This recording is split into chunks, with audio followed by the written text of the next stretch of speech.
समाजमनाचा वेध आणि आपुलकीची सेवा देणारे आपले न्यूज चॅनल एरळा न्यूज। खडाव तालुक्यातील किल्ले वर्धनगडावर रविवारी दुर्ग भटकंतीसाठी साताऱ्याचे निवासी उपजिल्हाधिकारी नागेश पाटील हे आले होते।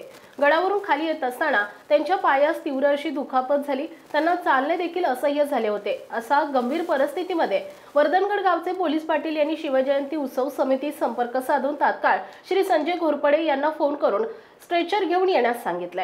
वर्धनगडमधील तरुण मावळे अक्षय अनपट, रोहन पाचांगणे, उमेश मोरे, सौरभ फडतरे, शुभम घोरपडे, पोलीस पाटील गणेशजी जठार यांनी वर्धनगडवरती रेस्क्यू ऑपरेशन राबवले आणि साहेबांना खाली आणण्यास मदत केली। श्रीमंत संताजी घोरपडे प्रतिष्ठान यांच्याकडून शिवजयंती उत्सव समितीस सन 2024 रोजी स्ट्रेचर दिले होते, त्याचा आज चांगला उपयोग झाल्याची परिसरात चर्चा आहे। एरळा न्यूजसाठी प्रतिनिधी प्राध्यापक के.व्ही. जाधव, किल्ले वर्धनगड। आपल्या भागातील महत्त्वाच्या बातम्या पाहण्यासाठी आजच आमच्या एरळा न्यूज चॅनलला YouTube वर सबस्क्राइब करा आणि बेल आयकॉन प्रेस करा।